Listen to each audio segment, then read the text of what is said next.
Oh, let's turn it up. Hump day, baby. Guess what day it is? Wednesday. It's Wednesday. Yeah, it's Wednesday. Hump day sounds way sexier than Wednesday, though. They really just spruced up Wednesday trying to make it sexier. What is up, everybody? Welcome to the DNVR show. Let's go! Let's go! Presented by Bet365. Later on in the show, we're going to have a top 5 list for you that we hope you'll enjoy. We're also going to talk about Jamal Murray's latest news. Breaking news on Jamal Murray, you guys. Breaking news. We all know this was coming. We already know what it is. We knew it was coming. In-season tournament schedule came out as soon as we hit end on yesterday's show, so we're going to be talking about that. There's a couple angles I want to discuss on that one.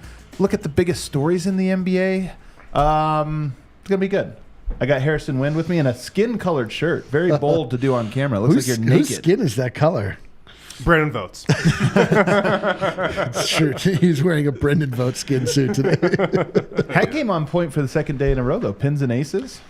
Yeah, I mean, by now I got a nice collection just to roll throughout the week, you know, on day 3. So 2 more. You know, the two things after this? The 2 things we get the most being in media are hats. Yeah. They just are always there. And then those like cool, like coffee mugs / you know, like with a lid on them or something. Do you guys know? I have like the Yeti ones. The Yetis, yeah, Yeti. I have 100 Yetis. Well, that's like every company, like tech company, media Yeti. company. They just love the customized Yetis. Not that cool of a gift anymore. I love Yeti. I love a Yeti. I got 2 hats from. We got a nice little goodie bag from Circa. Whenever we went out there for Summer League, we all got a little, you know, some party favors. I got 2 of the same hat.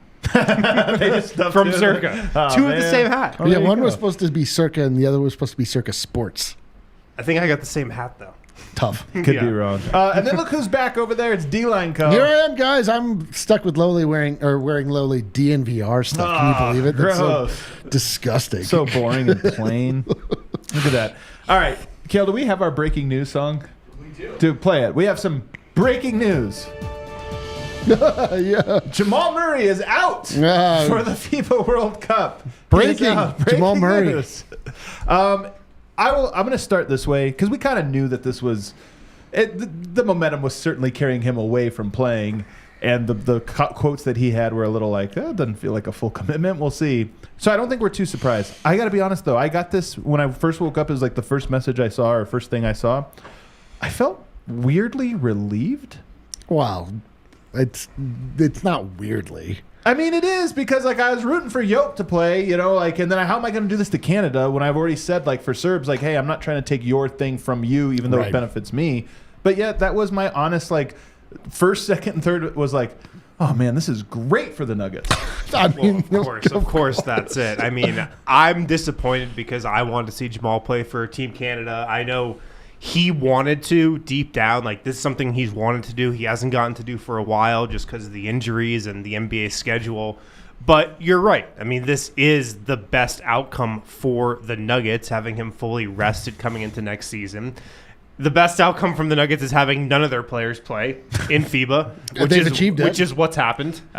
Kind of. I mean, we did lose one, which is still really, you know what I mean? Didn't even make it to the World Cup. I should take that back. That was not best case scenario. Yeah. but for the other guys, Nikola Jokic, Jamal Murray, like we love to see them play for their country. We love that aspect of the basketball story and kind of their journey. But the best outcome for the Nuggets is both those guys not playing.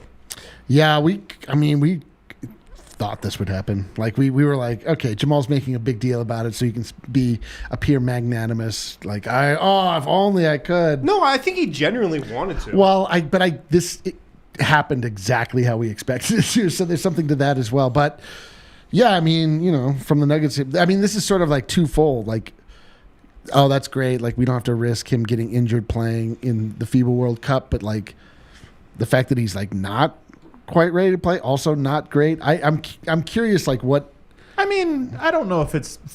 Look, that's the official excuse. Well, that's what I mean. Like, I don't quite know how to digest all of this because on its face, it's like, oh, he's like not 100%. Like that, in and of itself, not great. Right. Whether or not that's just a way to sort of like graciously bow out of something that maybe he, I mean, obviously. I still personally have not recovered from that run. Like, I'm not recovered. I don't know if I could go into a podcast FIBA international tournament right now. I'm not the same person. No, I will say the content would have been nice. Like, that's just free content if it's Murray's playing. That's like a whole day show. Us it would have been dope to watch for sure. And that's what I mean. So from that, but you are right. I just went on the radio now with my good friend Gil Whiteley, and he was like, nice plug. We officially, my guy Gil Whiteley, he said, we officially turned the book on last season, and now we look ahead. I was like, dude, I'm not looking ahead yet. Yeah, who's turning the page? Like, who's closing the book? It's August 16th, man. The book is open. There's 7 weeks or something. I still got to look at the first page of the book we made. I've still got so many tweets in the chamber ready to go. We got receipts. I mean, I'm not the receipt game. That's our guy Wade, but I got tons of other tweets coming. Holy smokes, dude! Do you really have tweets lined up for the rest of the summer? I've got a couple percolating that I want to get off. I should consider my tweets for more than the time it takes me to write them. Straight bangers, He's like, oh, this will be good for August 23rd. This will be perfect. Anyway, Murray's I think some out. people are getting a little upset at how much I'm into the horse racing right now. So Like Jokic? Is Jokic like, God damn it. I think I Harrison. just got to cool it a little bit on that front. But Harley D-Energy is racing this weekend in Serbia. Bro, Harley put that out there. Harley D-Energy on the docket racing this weekend. Is Harley D-Energy sponsored by the Jokic Energy Drink Company? That's a good question. That is a good one. That's a good question. On maybe our other top story today, the in-season tournament schedule dropped yesterday. Now, I don't know how, like, the NBA's trying to make this a big deal, so they dropped that first, right? Like, we're not giving you the other schedule, but the most important part is the in-season tournament. We'll give you that schedule. Do we have it? Did you send that one? Do we have the exact dates? I know Harrison has it on his. Harrison, walk us through the dates of this. For the Nuggets. So the Nuggets, they released the 4 pool play games, the 4 group play games that Denver has next season. Their first one is Friday, November 3rd. That's against the Mavs. That's on ESPN, nationally televised. That's home game, by the way, versus the Mavs. Tuesday, 11/14, November 14th. That's versus the Clippers, also at home. That's on TNT. So nationally televised. Those are the first 2. And then the second 2 group play games, Friday, November 17th at the Pelicans, and then Friday, November 24th at the Rockets. That rounds out the 4. So first things first here, D-Line. If you were to rank these teams from hardest to easiest, I think Mavs Clippers is probably 1, 2, Pelicans 3. Pelicans might be in that, but I don't. Dude, all these teams are in flux. Well, Rockets suck. So the Rockets are clearly the 4th team. Again, I don't know who the Rockets are. Do you think they're better than the Clippers? I don't know. I don't know. All right. Well, you're making this hard. I agree. It is hard. Are they better than the Pelicans? Maybe. That's what I mean. Like there's a lot of questions about all these teams. First off, the Mavericks, we still don't know if they are in full tailspin mode. They doubled down on the disastrous roster that they put together at the end of last season. I don't know if they're good or not, man. They have a couple good players. The Pelicans, is Zion involved? I don't know. But that's November 17th. It's the first month of the season, so the is he Clippers still around? I don't know. Yeah, how much load management are the Clippers employing during the tournament? We don't know. There's no way. They found out it adds an extra game if they win it. Yeah, they're like, we are so out on this. And then who's Pelicans. And the Rockets. Literally, there are 45 players on the Rockets. Who are the Rockets? All right. Well, then this negates my point, Harrison, because I was going to say that they got 2 of the 3 tough games at home, and they got the hard game on the road, which I feel like is a good break. I mean, to me, whatever way you slice this, the Rockets are the lesser of the 3 or 4 teams. So to me, getting them on the road seems good, and then you get home games against Dallas and the Clippers. Yeah, I think this is how it's kind of set up. It gives the higher seed from last season more of the advantage. Are we going all in on this tournament? Are we going to The NBA certainly is, and that's my one concern about it. The NBA, as they should, like, this is their new baby. They should market the hell out of it. Like, they've got to make it a thing year 1. But it's a little crazy with how much they're hyping it in terms of what it's going to feel like when we're actually in it. I know. You know? Is there like a cup or a trophy or something? Is it? Yeah, there's a trophy. There's a trophy. Man. And I'm telling you, here's the thing. This first one is going to feel like a weird thing. Like, what is this? You know, what does it mean? But I do think if it hits, which we're not sure it will, but if it hits, I do think it's a thing that 20 years from now, people will be like, oh, did Jokic ever win the midseason tournament or something? And we'll be like, we had a chance to. He was never the All-Star MVP. We know that. Again, my hope, and I think the NBA's hope, is that this is above All-Star MVP, like above that. Oh, but God. Can you imagine if it's below it somehow? Somehow below that, that's like actually embarrassing to win. Oh, my God. I don't think it'll be that. Like, it's still competition. There's money at stake.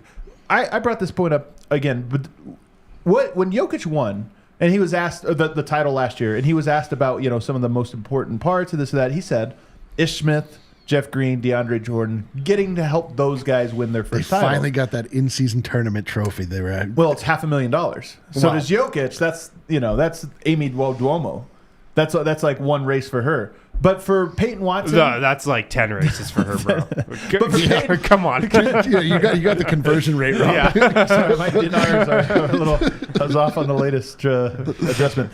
But for Hunter Tyson, Jalen Pickett, for those guys, I do wonder if it's one of those things that a guy like Jokic looks at and goes like, Pickett's making $2 million. I can get him a whole 25% bonus basically if we win this one. It feels good. I don't know. That would be my hope. I think it'll be on those players to. They're gonna play. Well, you're saying like Pickett and Hunter Tyson. Will they be on the squad? Will they be? They're on the squad, but remember these are regular season games. It's not like you're gonna play those guys over Jokic and Murray because it still counts to your regular season record. No, I mean I understand, but I mean probably at some point those guys we'll need to see a higher level of effort from the bench guys that are going to be most benefited by this. I'm curious. You think they will? I don't think Jokic thinks in those terms. I don't like. Definitely not him. I think it's too abstract, honestly, the way this all fits together. That I think the pool games are going to have the exact energy of a regular season game, and then by chance you won your pool, and teams are going to be like, "Oh, we did." Okay, I want to win this so bad. So now we just need to win 3. I need you to ask Jokic who's in your in-season tournament pool. Yeah, can you name? I'm putting this out there. Your group? I'm putting this out there right now. If and when we win this thing, we are organizing our own parade. Oh hell yeah! Down Colfax. Well, here's the thing: the championship. I do think the closer you get to winning it, the bigger deal becomes. So pool play games. It'll be a fun conversation. I'll probably get into it more than the average fan, but I'm not expecting the average fan to get into why is this game against the Rockets more important than usual? I'll get into it. They won't. Yeah. But I do think once you're in the tournament and it's like, okay, so you got to win this, this, and this, and if you do, once you get into the knockout round, that's when I think it will take on a new feel for it. Like the group play games. They'll be cool to win, but in the end, it's just going to feel like another regular season game on another Friday night. That's on national TV. Once you get into the actual tournament aspect of it, I feel like it will take on meaning, and I feel like people will get behind it.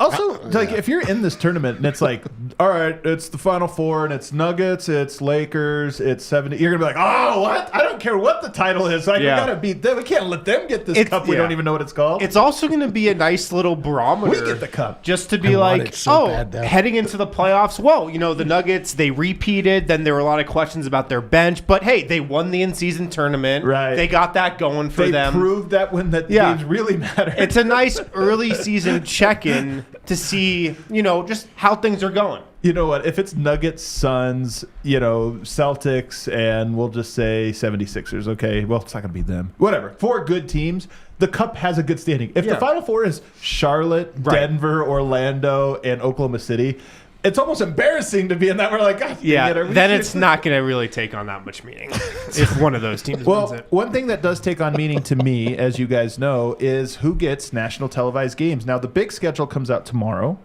where we'll know the total tally of national televised games. But this gives us a little peek into what the NBA prioritizes. And what do you know? The number one most tournament pool play games nationally televised goes to the Phoenix Suns, which is kind of sucks. It's just all right, they're still more popular than Denver. But then also the San Antonio Spurs. Yeah. Is Wemby that big of a draw that only 2 teams, not the Lakers, not the Warriors, their pool play games, no.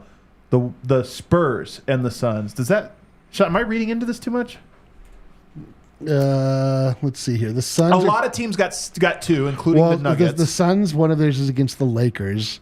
and then against the Jazz Grizzlies. And the the Spurs Grizzlies. are against the Warriors. Yeah, like Warriors, Spurs, Kings, Spurs, Thunder, Spurs. Yeah, Yeah, I mean, look, we're talking man. about 2 games versus There's a 3 handful of games. teams that got 0 nationally televised pool play games. Like Atlanta Hawks didn't get one. Well, I mean, who wants to watch them? I love this. Agreed. I love that we could just talk about other teams the way they used to talk about the Nuggets. Be like, Yeah, that's the rite of passage, Eric. so true. That's what I'm saying. I love are this now the assholes graduation. that we We're just hated like, before. oh my, who would watch the Magic? Like, The Magic got one. Well, here's They deserve one. Yeah, they deserve it. Here's the thing about the Spurs, though, is Wemby is certainly going to be interesting, but I feel like the NBA does this every year. Like Zion, whatever it is, they're like, we're going to make them on national television a lot. And one, Wemby is 7'4" and kind of rail thin. yeah.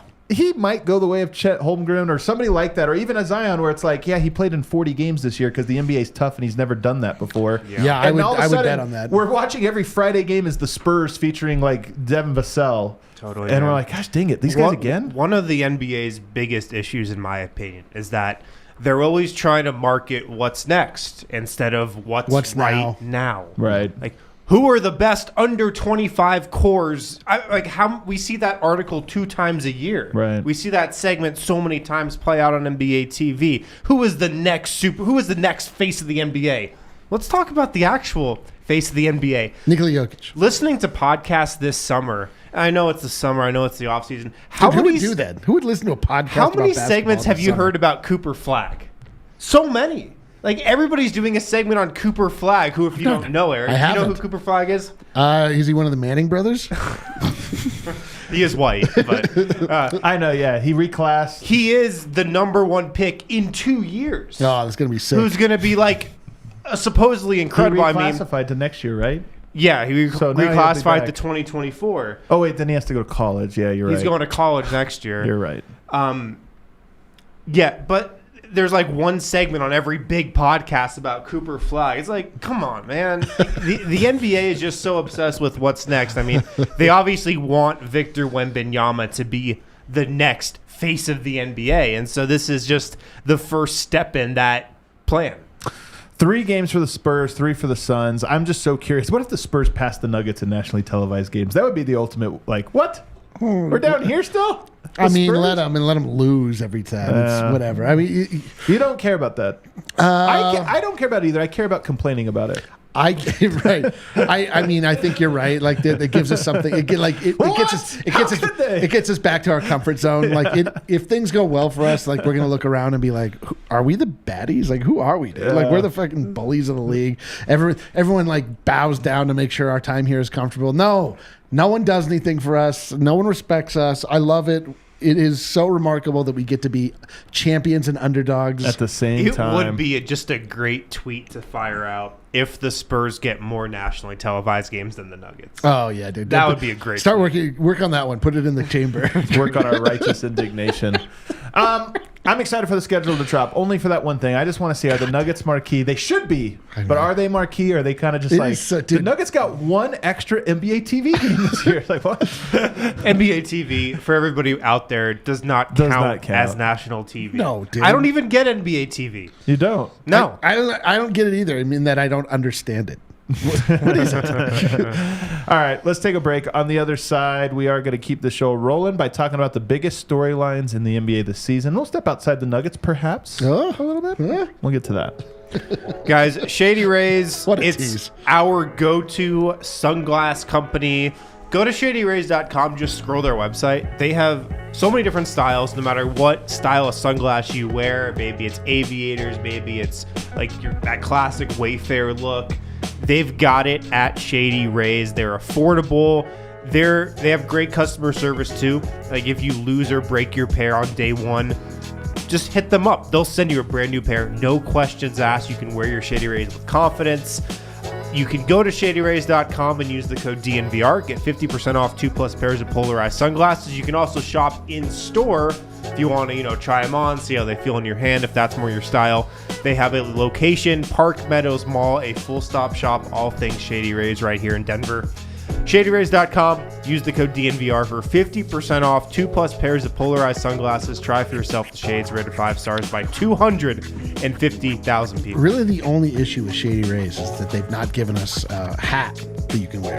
They've not given us an assortment of hats that we can choose from and wear on set. Every other read we're doing, we've got a hat. We can't wear for sunglasses during the show. Come on, Shady Ray, step up your swag game, please. Also tell you guys about Bet365. You guys know they offer the widest range of games and markets available for live in-game betting. I cannot wait to try this bad boy out during Nuggets season. Have you not test driven it? I've test driven it a lot. Oh, I'm just saying the basketball. Like I want to get the whole. Like I've used it for tennis. I've used it for. It's a great interface, wouldn't you say? It's a fantastic, dude. This is the thing about Bet365 is this is the most mature of all of the. It's so mature. Sports books, but it's happened in Europe. Yeah. This whole time, and they've timed their arrival in the U.S. after the craze died down a little bit. But so they are like very well. Like this is a deep organization. This is not a fly by night organization. They've got it they've got it going, man. Also, man, I mean, I love betting on basketball because it's my sport, but football. I think March Madness might be my favorite. Super Bowl than March Madness. Where does was the my in-season tournament rank in I don't there? know. You know what? I might get into it. But football, like Sunday, you just make it all happens at once. You just make a handful of bets. We're right there. We're right in that time God damn slot. it, dude. is what I'm Am I going telling to be you. betting on Russell Wilson? I hate myself Bet already. against him. You know, you can turn $1 into $200 of bonus bets when you join Bet365. You just download the app, deposit $10, and claim your $200 in bonus bets as soon as you place a bet for $1. Download the Bet365 app and use promo code DNVR365. That's DNVR365 when you sign up. Must be 21 or older and physically located in Colorado. Please gamble responsibly. If you or someone you know has a gambling problem and wants help, call or text 1-800-GAMBLER. That's 1-800-GAMBLER. Bet365. All right. I was thinking about this morning, guys, as I just scrolling all the top publications, ESPN, NBA.com, whatever, just see what are the people talking about. All those I was thinking, blogs. all those blogs. Bunch of blog boys out there. Thinking, what is going to be the number one top story in the NBA? The thing that gets so much coverage that we're annoyed by. Do we have a leading candidate for what that will be? Well, the in-season tournament might be number one. Are you serious?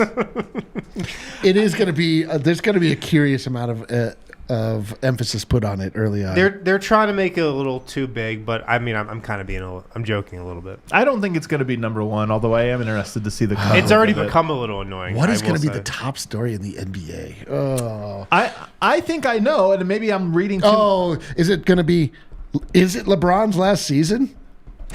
Man, I mean, look. Is this his swan song?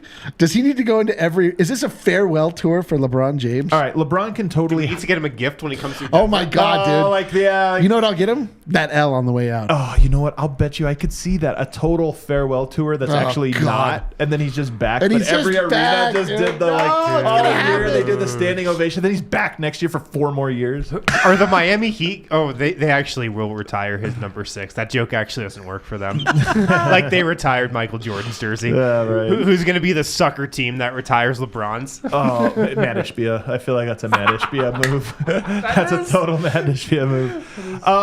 LeBron could totally hijack it. I think you're 1 year early on that, though. We'll see. I think next year's the fake He was retirement. pondering retirement after last year's sweeping. I don't know if you remember. You know what I think? He was Actually, mulling Well, it. a sweep puts you in a dark place. That's why I never do it at my apartment. I think he did that not necessarily calculated, but just like his own subconscious Dude, narcissism. he was that Popeye's chicken meme of the cook after they released exactly. the chicken sandwich. Yeah. He was like, whoa. But I think he learned something from it. He was like, "Ooh, that's a card I could play." Oh, you don't think he knows every card he can play, which I is don't just know if he everything knows all to the that time? extent. I just feel like he walked away going like, "Wow, I really own the news cycle with that one." That's I'll bring that one back in 2024. God, what a disaster. I have two thoughts on what the top story might be. Okay, The super team in Phoenix is one. I think they're going to be a top story in the NBA this year. The other one I'm thinking about is the crumbling of the Philadelphia 76ers. I think that's right there, probably 1-2. Those are the two I'm thinking about. There's one other one I think, and that's the Dame trade. Yeah. There's also a Dame holdout. What's that going to be? I mean, look, trades rule the NBA, right? Trade talk, trade rumors. But let's go first to the Suns one. They do have, 3 nationally televised games already from what we see. I would not be surprised if they lead the Western Conference in nationally televised games. The East might get the number one just because there's not that many interesting teams out there. The West kind of cannibalizes each other. But I'll bet Phoenix is the marquee team to ESPN and TNT. And then they have the new owner, which is always a little sexy. You've got the KD and Booker, and now you add Beal. You have the drama. You've got Keita Bates Diop.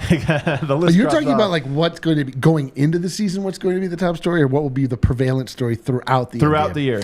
See, I think that means that they need to be good. You don't think they will be? They will be good. This is a regular season good team, man. They will be good. Do you think? I mean, I'm with you when I think about like, am I afraid of them in the playoffs? But I just mean regular season. I just feel like they're going to make a lot of pull-up twos and talk a lot of trash. I don't know if that's true. I don't know. They were good Well, last year. Are they a big story if they're not good? They Are they a big retained story? 1/3 of the team. I know that's the thing. Like if they're Really? not, well, listen. What's wrong with the Suns? For sure, but it's like, are they? Do they have that much box office power? I don't know. We'll see. I can see it. But like, you know, it might die off if there's something else that rises up. We're annoyed of them in their story, but I'm just saying I think that we're going to turn on SportsCenter and lead, like Jokic has 50-point triple-double. Let's see what the top story is. And it's like Kevin Durant, Beal, Durant, Yeah. Booker combined for 60 points. Like, wait, like 60 points? That's not that many points. Come on. But I think they are box office. I think they are a massive story. I think they're going to get the most national TV games probably, maybe outside of the Lakers.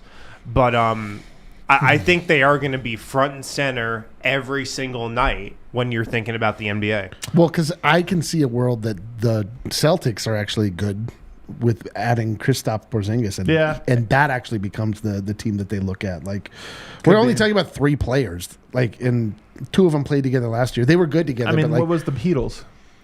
Well, I know, but are 3 those players? Yeah, but that we're not talking about LeBron James in his prime. We're talking about the death rattle of Kevin Durant. I cannot believe that we had to all watch Kevin Durant be so deeply ineffective and at times pathetic in that series against the Nuggets, and no one has adjusted their thinking. Can I tell you something though? Booker played so well in games 3 and 4, and even in game 2, he played so well that we just kind of overlooked that he sucked in the elimination game. He did. Well, suck, that's what he tends to do. But they'll tell you his foot was hurt. Which listen, maybe it was, maybe it wasn't. But Kevin Durant just sucked. Yeah, he was heliocentric to the point that he did not allow other people to shoot, and then he missed most of his shots. He was terrible. I think the Harden-Philly thing will probably be. It might be number 1, honestly, because this one does have all the makings of a true.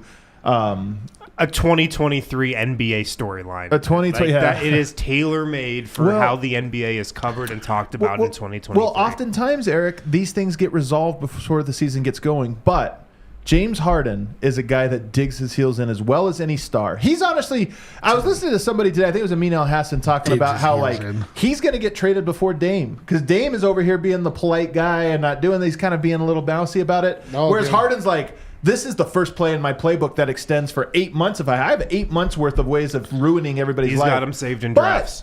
But underrated, Daryl Morey's the exact same way. That guy goes, oh, you think you can go do a Cold War? I know how to do a Cold War. I'll make this Cold War last years. So I think that this is one that has some real legs to it and might culminate, Eric. I was thinking about this, and I was also listening to me talking earlier. This might result in Daryl Morey getting fired, James Harden getting traded somewhere surprising but also kind of crummy, and Joel Embiid demanding a trade. This might be a thing that right now is a big story because it's one player, one trade, but it might actually end up being the death of an entire organization for an era. Trust the implosion, man. It's fully on the table. I mean, there are a lot of bad actors that are all squaring off. We're really going to... I mean, the fact that, like, James Harden is supremely talented. He's been given many gifts, and he has just, like, done the work. Like, just used them for evil in every turn. At every turn. He's done this before. The worst part is that he has done this exact same thing already. We know exactly what it looks like. There's no calling his bluff because he is not bluffing. Oh, he's not bluffing. There is no bluff to call because this man is not bluffing in any way, shape, or form. He is more than happy to throw a season away. He does not care at all. He'll show up, go through, I wouldn't even say the motions. He will go through and just like stand on the court. He'll make everything terrible for everybody. They just won't play him. But then Embiid will sit there going like, what am I doing? We have this guy we could trade. We're not trading him, and now I'm just sitting here. Do you guys remember when Andrew Bynum was fed up. I think he was in shot a half Cleveland. quarter. Was he in Cleveland or was that Indiana? He just- Cleveland? I think Cleveland. He just shot threes. And he wanted to get traded. The story is at every practice, whenever somebody would pass him the ball, he'd just shoot it from wherever he was on the court. no matter where it Like was. 3-point line, half court, full court. Somebody passed him the ball, he just shoot it. Well, do you remember Ben Simmons? Same thing, another Daryl Morey one. But Ben Simmons, when there was video of him at practice, like in a layup line or whatever, like this, and then he had his phone in his pants, like you could see it as he was like having to go do stuff. They're like, I mean, it's going to be like that. He's going to try to make it as much as how do I not get fined, but make it uncomfortable. But here's the other story. I think that is actually a huge, huge storyline unless it gets resolved quicker than any of us expect. But here's the thing that I think the ripple effect of it. What if James Harden gets traded? It's a big story, but first week of the season it's handled and it kind of dies down. Then Dame Lillard is sitting there and he's doing the interview with Chris Haynes in November when they're like 3-12, and everybody starts saying, Dame, you can't do this. Nobody gives a shit about the Chris Haynes interview. Nobody gives the Players Tribune, you did the thing. No, you've got to see. Harden got traded. What's the difference? And then Dame is put in the uncomfortable position to where he has to be the bad guy, which he is not naturally. This is the thing about the current economy in the NBA. It works for the Hardens of the world. Harden has made a fuss, but he's successfully been traded. But has it worked? Well, no, 'cause it's not going to work because of who he is. But I'm saying he went to the places that he wanted to go. No, I know, but it hasn't worked. This is what I hope for Dame? This is what I hope everybody looks at is like, okay, they forced a trade, and now he's in a terrible situation. He has made his bed, and he is lying in it. Even if he gets traded to another situation, like he comes in with like, it's like nobody looks at him in the same way. Like he has sullied the image of James Harden to the point where like now people look at him as a joke, and that this is an MVP in this league. What if he winds up where he wants to be, though? He wound up where he wanted to be 2 times in a row. Well, that's because he's a loser, though, Eric. We have to that's what I'm saying. Like, does this work for? Like, this is what I hope people in this position look at. It's like, oh man, when is anybody forcing a trade to like? Do we have an example of it actually working? Anthony Davis of the Lakers. Did he force that? I Yeah. guess. Okay, so maybe there's one. There's one. And I mean, Kevin Durant won. I think people will look at the Harden thing and be like, I'm going to do what he did to get where I want, but I'm going to win because I'm not like him in that way. I'm me, and he's him. I'm just saying, Dame, I think there's a world in which Dame is in Portland in December, Harden's traded, and Dame looks around and goes, I really have to do this to get traded, and then has to. And it's just weird, and maybe it spurs change. Wembenyama is going to be a huge story.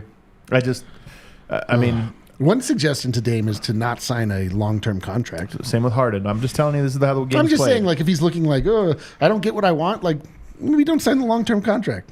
Wembenyama, I think, will be a huge... How big of a story do you think he'll be? Very big at the beginning. At the beginning, yeah. And then based on how he actually plays, it could go... It can continue on that trajectory, or it could just kind of drop off. Is Chet Holmgren a big story this year? No.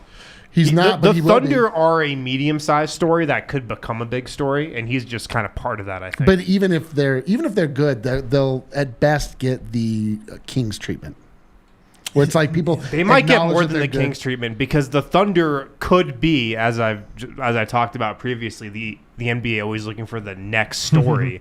The Thunder could be the next super team. The Thunder could get more that love. treatment. For whatever reason, the Thunder do get more love than the Kings. Just apples to apples, you know. So just because of the story that's been brewing with the Thunder. I think Chet has a little bit more name recognition for whatever reason. Not like Wemby, but I do think he'll be a big story. I'm going to say this. I think one of the Clippers, the Lakers, or the Warriors completely falls apart this year. I think one of those teams, this is the last hurrah. And by midseason, we're talking about they can't just go out like this. They have to make trades. You know, do we trade Anthony Davis or LeBron or whatever? I think one of those 3 teams reaches their final demise, and it's a major story. I don't think it's going to be the Lakers. I think it could be the Clippers or the Warriors. I think it's most likely of those 3 to be the Clippers because you could just see the season going exactly the same way it's gone for them in the past few years. And, like, who really has the appetite for that anymore? I mean, I've been on record saying I think the Chris Paul thing is going to be a disaster, and I would not be surprised if he's just not on the Warriors past the trade deadline. That being said, I think the Warriors could stomach that and like move past that and still be a team to think about come playoff time. The Clippers just like could fall off the face of the earth. If the Clippers fall apart like he's talking about, Eric, is that a top storyline in the NBA? Kawhi and Paul George getting traded somewhere because it's like we're having a fire sale? No. Wow. I think that they emptied their pay attention to me chamber a while ago, and like everyone's like, it's proven to be a not like successful combination of players. Like I still think Paul George or Kawhi are available. Like a lot of teams that you wouldn't expect are starting to wonder about it. Starting to make calls. Last one. I want to run through two more here. One of them is Giannis happy in Milwaukee? This is not a storyline right now, but last year was a bit tumultuous for Giannis in the Bucks behind the scenes. They obviously go out sad in the first round, and then they got a new coach. If things don't go well for Giannis, I do feel like this is the year where the rumblings begin. If they have a disappointing year, like Giannis doesn't have time to just kind of sit and not have a direction. Yeah. Yeah, I don't know. You don't think that happens this year? I just think we've said this the last 3 years now. Ever since they kind of won a championship, it's always been, is this the year Giannis ass out? And it hasn't happened. My last one is there any chance Jokic is a top storyline this year? Oh, let me tell you right now. No, let's go to break. I don't know, maybe. I mean, like there is a new fascination with Nikola Jokic. He is now somebody people have said, many people in like upsettingly high positions in the NBA have said like, oh, this guy's good. And you're like, cool. This is not a rookie in your league. I watched him for the first time. This is a two-time pretty MVP. good basketball player. This is a two-time MVP that you're just discovering. It's possible. Like the Nuggets, I don't know. Like it's funny because I really have been put back into my old mindset. Like it doesn't feel like we won the title.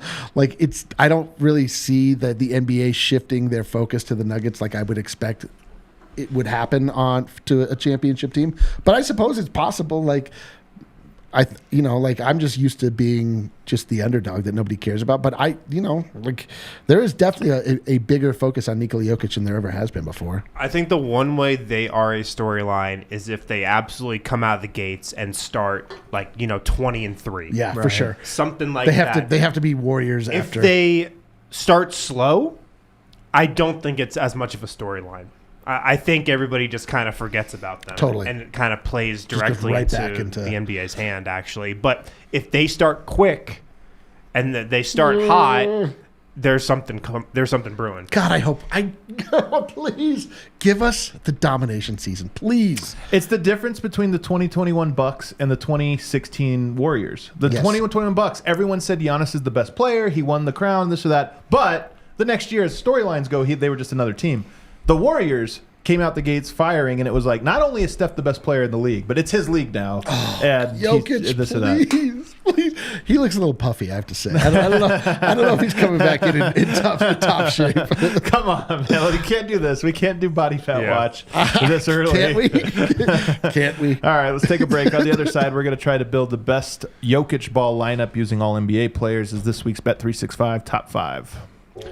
Breckenridge Brewery, guys, is the official beer of DNVR. Man, do you ever think about how much Breck Brew you've drank over the time that you've been with this company? Let me think about because this. It's been a lot. They've Yeah. been the official beer of DNVR forever. We've had them at the bar here since the bar's inception years ago.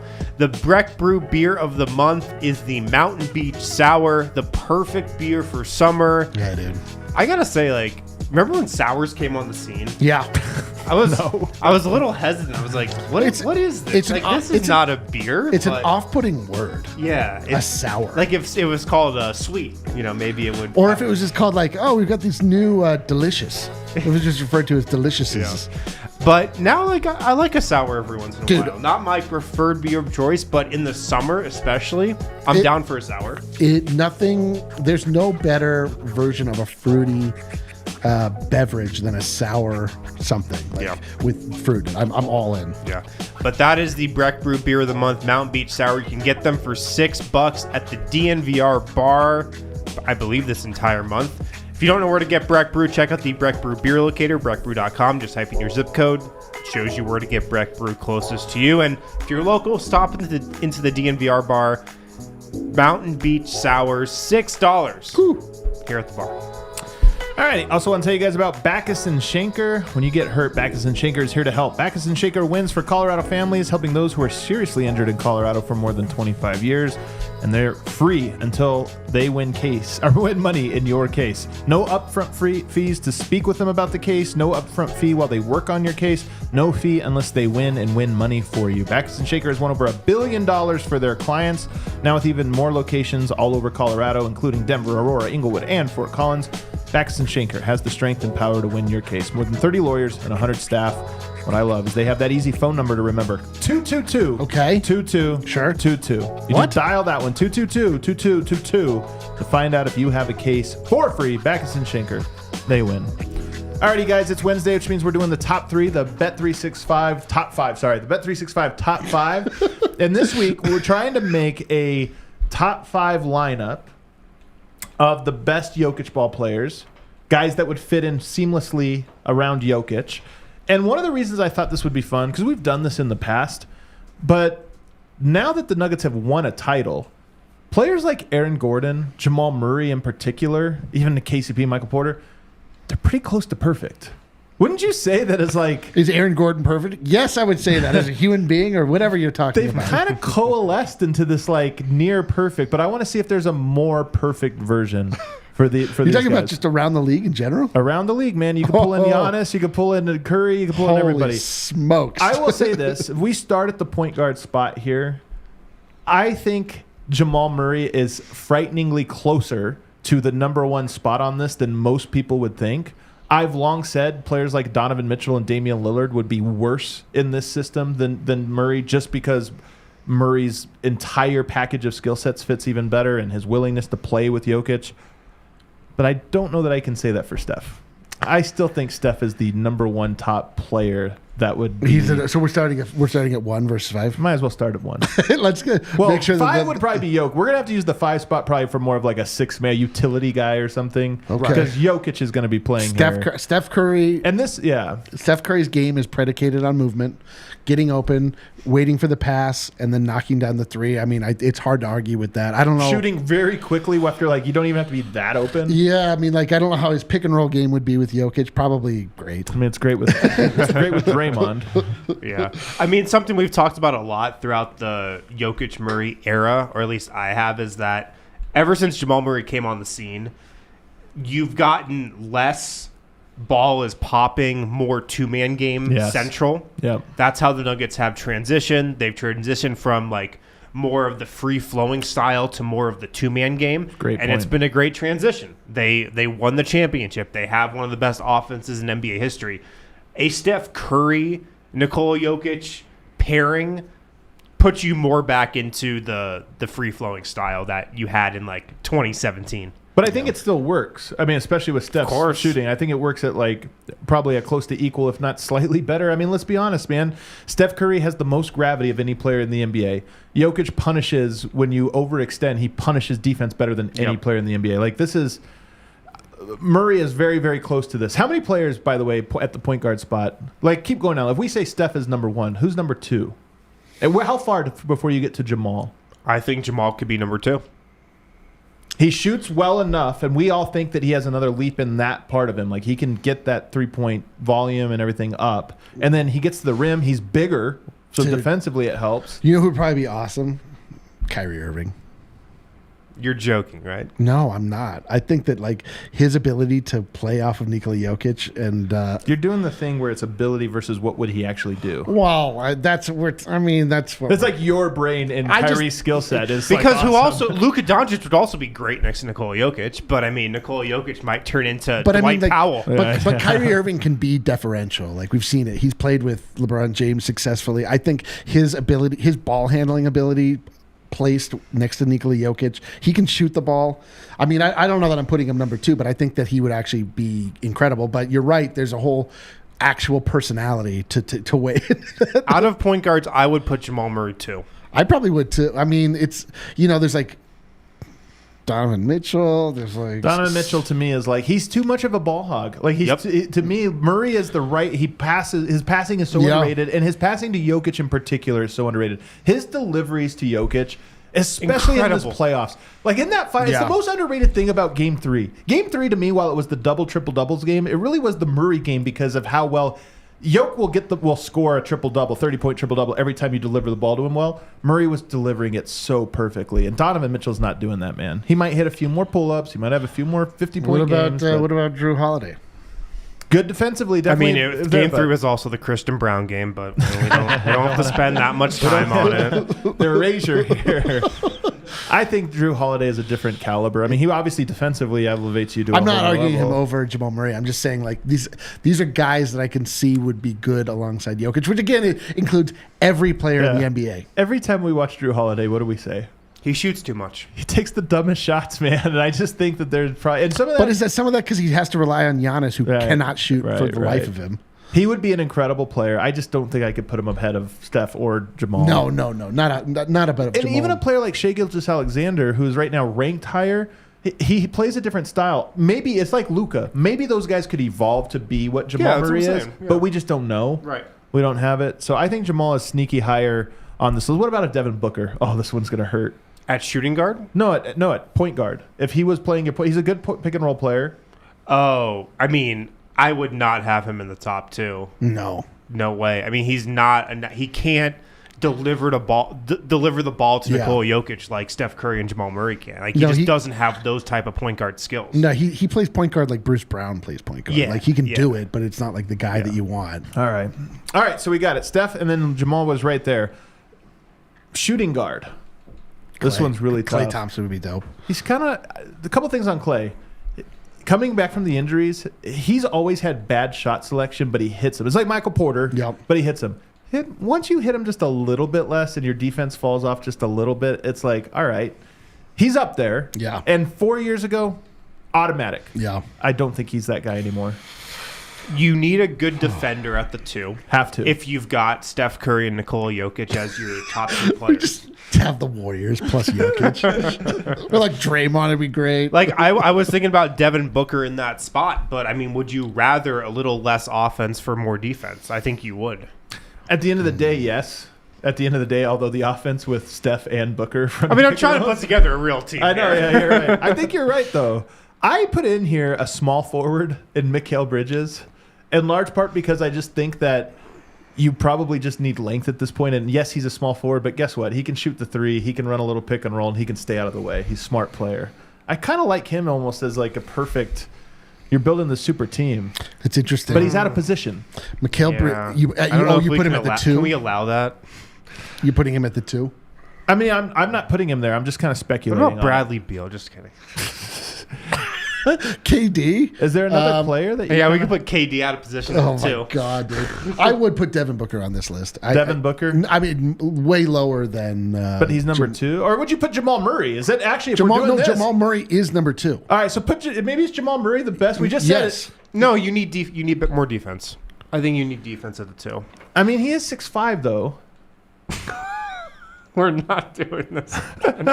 He's not 6'5". Jamal Murray is 6'5". No, he's not. Yes, he is too. He's 6'5". Dude, I'm telling you, Jamal Murray is 6'5". I err on the side of they're shorter than they say. He's 6'5". No, you don't. Yes, I do. I have no thoughts on this.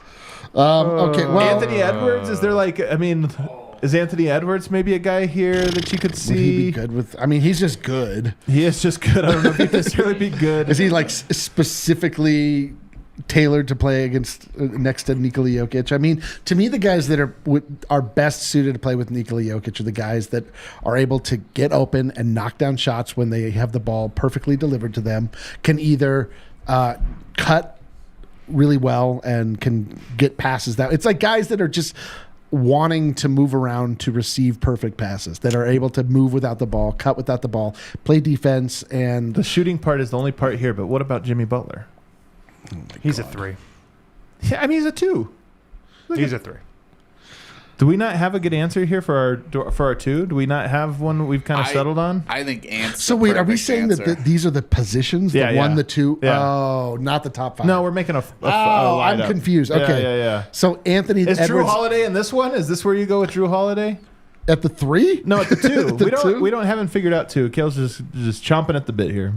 Well, I think we could plug Anthony Davis in, or Anthony Edwards in for now. You think Anthony Edwards might be the guy? I might take KCP. Why not? I mean, you're right. Defense and 3-point shooting. I mean, he shot 43% or something last year. I struggle to find many, because you also got to think about, he's got to get enough shots. Is he going to be happy being the 5th option in this type of lineup? KCP, maybe. Tyrese Halliburton, Shai Gilgeous-Alexander, any of these guys move the needle? No, too ball dominant. Too ball dominant. You need a guy who's going to be cool with very little touches. Jaylen Brown, as long as you don't make him go left. He's good. My pick is KCP. KCP for real is going to be your pick? Yeah. Alex Caruso? You just laughed at KCP and you nominated Alex Caruso. He's a better defender.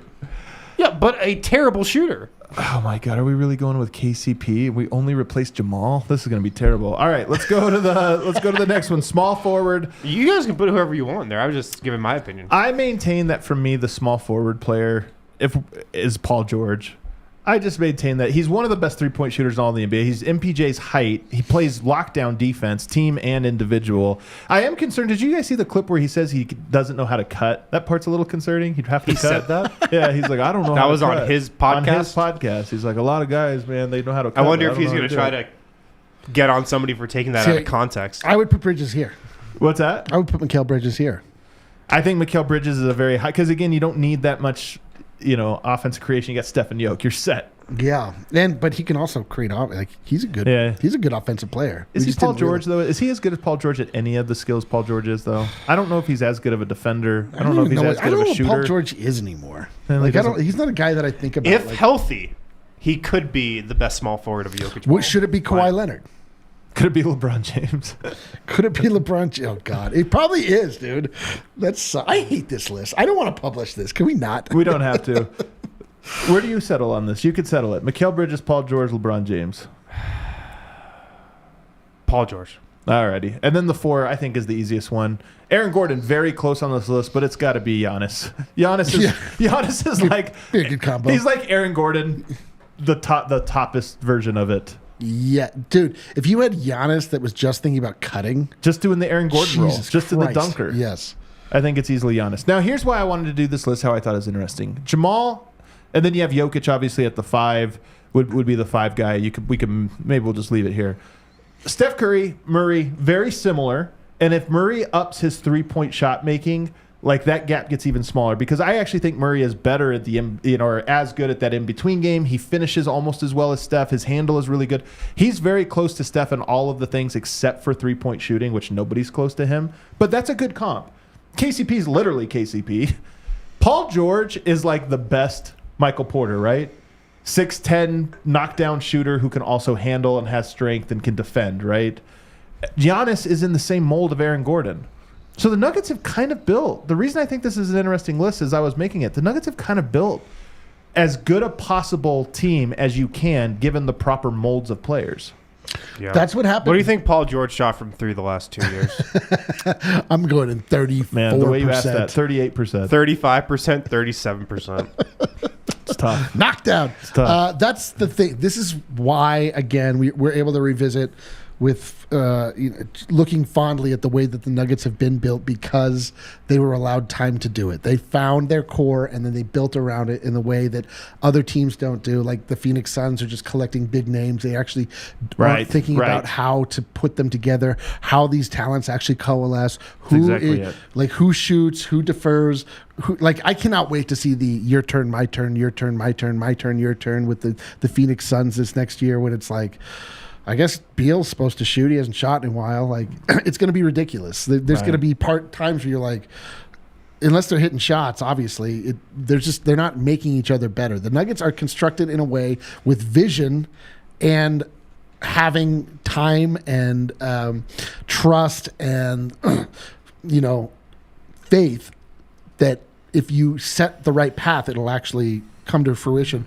There's nothing more satisfying than the fact that it actually worked, and it worked so well. And I'm hoping that other teams look at this and they're like, okay, it's a game of attrition. It's a game of, figuring out being strategic in long-term fashion and looking at the 500-foot view instead of just always being like, oh, we got to get blah, blah, blah, blah, blah. Or actually, I hope they don't. F it. Like, but it I hope also nobody takes time, though, because we have to find out that Gary Harris was the right mold but wrong size, probably. Will Barton, wrong role completely. Paul Millsap was a great player for Denver, but I think even that was like, okay, what do we need here? Maybe a little more pop, a little more athleticism. Like, you just go through things and you realize, and then if you do stick with it, which is so rare in today's NBA, you do probably arrive at a point where it's like, okay, this is the mold of player we need. What's the best we can get given the budget constraints that we have? And Denver might have done the actual best you can hope for. They absolutely 5 guys. did. Realistically speaking. This is a great list. It's not realistic. Of course not. Realistically speaking, there are very few guys out there that you could plug in and have a better fitting starting lineup. Dude, it's perfect. The only player that I would be like is MPJ, because I don't know what we get out of him all the time, and he has shown a propensity to come up small in big moments. Man, I can't give him that. He's come up big in big moments too, man. He has, but I'm just saying, like, I don't have any questions about anybody else. You're right, but Michael Porter's also the youngest. Yeah. I'm not advocating getting rid of him. Here's one thing I'll say: when I did my rewatch, when I went back and rewatched some of these games, Michael Porter's defense stood out to me the second time, and I was excited. I was not looking for it, but I was like, first play of the series against the Lakers, LeBron gets him switched out and goes one-on-one, and he just forces him into a terrible shot. Yeah. And I was like, he's got it, dude. One-on-one on LeBron, and he holds his own. He's got all of that in him. He's got all of it in him. Yeah, I mean, and there was a couple. I'm just saying, when I watched it, it popped. Those plays pop so much because you're like, oh, a team has found their mark. Yeah. And then they go away from it. They're like, that's not our mark. We got to find another one. Yeah. But if you were to ask me, he couldn't hit a three. If you were to ask me how to take the Nuggets to the next level, it would be like, all right, let's bring Mikal Bridges in to that spot. All right. Well, we'll find out what happens with MPJ this year. Turn into Mikal Bridges. Only better. Let's go 16-3.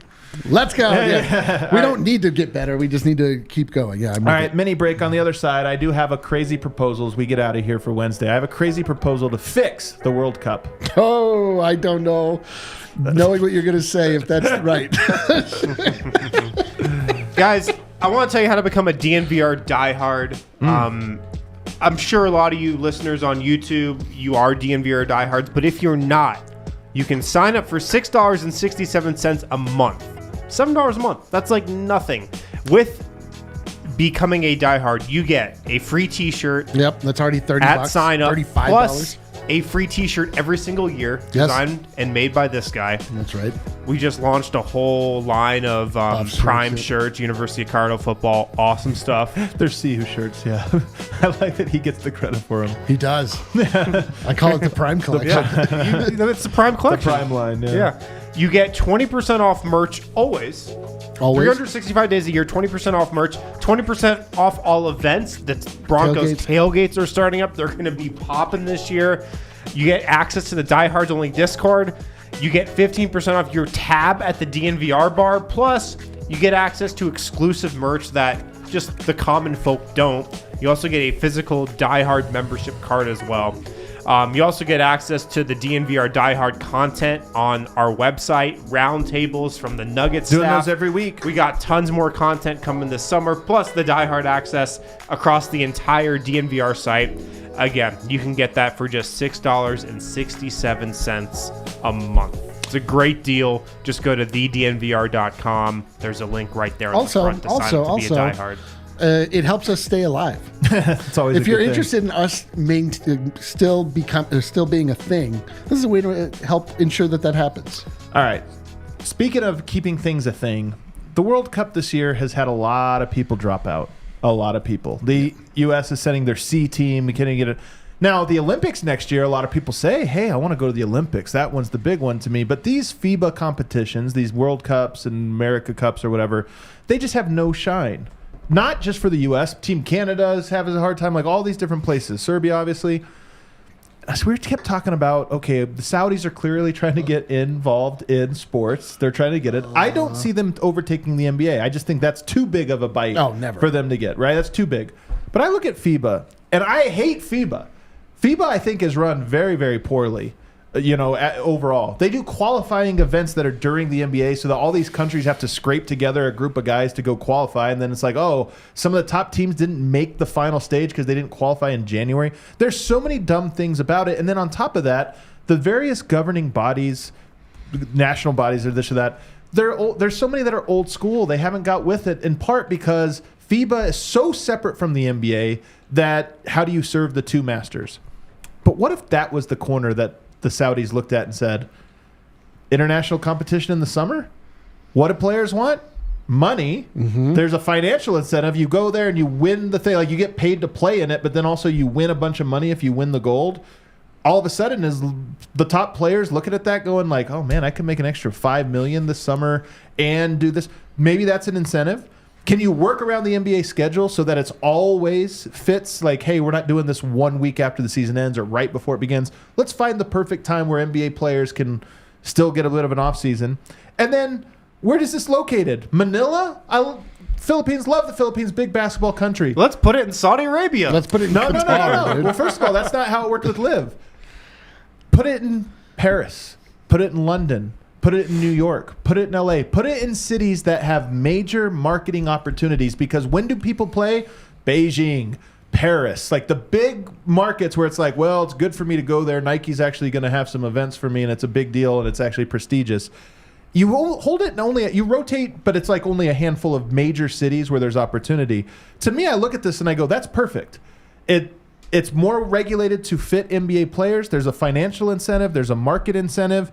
And then I even thought, what if you made qualification easier? We all know who the good teams are. And sometimes, like, U.S. has to qualify by beating Venezuela in February. And it's like, okay, well, and if they don't do it, then they're not in or whatever. What if we had a system of relegation where it was like, these are the top 10 teams in the world, we know it, and they're in so long as they don't drop below the level. And then everyone else is competing to get those final spots. But your Spain's, your France, your U.S., these teams, like, they would have to get relegated before they're not invited. So we don't get a situation where they're just not there. So you want a champion nations league? Yes. That's exactly it. And you want the Saudis I think you're trying to make this bigger than it actually is. And you want the Saudis to oversee this to make sure that it's run with the utmost ethics and that's exactly what I'm saying. Okay, I've got a couple issues with this plan. First of all, we're acting like FIBA's not totally corrupt here. Like, let's actually not. This is the thing about us. I'm saying you cannot look to FIBA as the way to fix anything. That is as corrupt as it gets. So? And one of the things that they showed, one of the ways they showed that they were corrupt was aligning with the Middle East and taking blood money to host their event in Qatar, where they used human slaves to build the stadium. I'm going to say no on that if we can. I want international competitions to succeed. There's another way to do it other than aligning with Saudi Arabia. What is the other way? There's just got to be another way. Well, I don't think there is. I'm just saying this is their playbook. There's got to be another way for sports to survive other than to align with Saudi Arabia. Is what league or what federation has left money on the table and has run poorly. The NBA, I don't think, is that. I just don't think they can take the cultural bite. Saudi Arabia can't be every league's just lifeline because they have an unending sea of money that they just also the solution to get people to care about it can't just be money. That can't be the only solution to all of this. It can't be. I kind of feel like it's. I mean, what else is there? Well, so pride of nation. What has yes. to? I mean, what has to? So happen. some part of this is like the sport itself just has to naturally grow throughout the world. There has to be like if we we're just ready have. Though. What's that? We're ready. We're ready. We're ready. No, I'm saying the world's ready. It's a global sport. The world's not ready. Bigger. It's getting bigger. Getting bigger. Like there is just. It's not quite to that point, but like with attention comes the money, comes the focus, comes outrage, comes like all of the fights that take place with the nations, making sure that it's advantageous for everybody that takes part in it. Right now, it's just a little bit too top heavy, and that's the thing. It's going to be top heavy and weird until the Philippines Maybe the NBA then. All right, let's say take out the Saudis. The NBA like comes up with this alternate thing that's ability to go. I just am saying, like, to me, FIBA is the one I look at and I go, they're never going to be able to get this right. It's too old school. But the international competition is ripe for a nice, interesting event that actually becomes a nice supplement, and I would welcome. I mean, it. it starts. I think the world would Honestly, it welcome starts with the Olympics. The Olympics is the one, the one organization that you can look at that is like the closest to not being corrupt because it actually like has roots and foundation in not being a for-profit kind of thing. It's like actually just supposed to be like for the goodwill of men.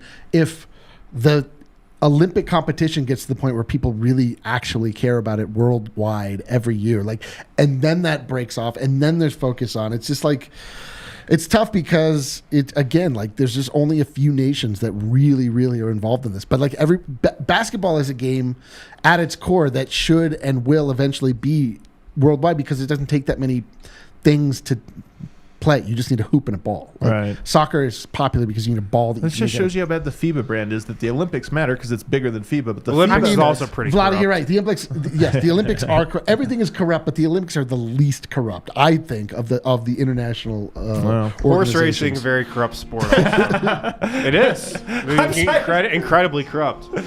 Well, what a sunshine hump day we had for you guys here today. That does it for our show, though. We will be back again tomorrow. Everybody hit the like button for us. See you. Let's go.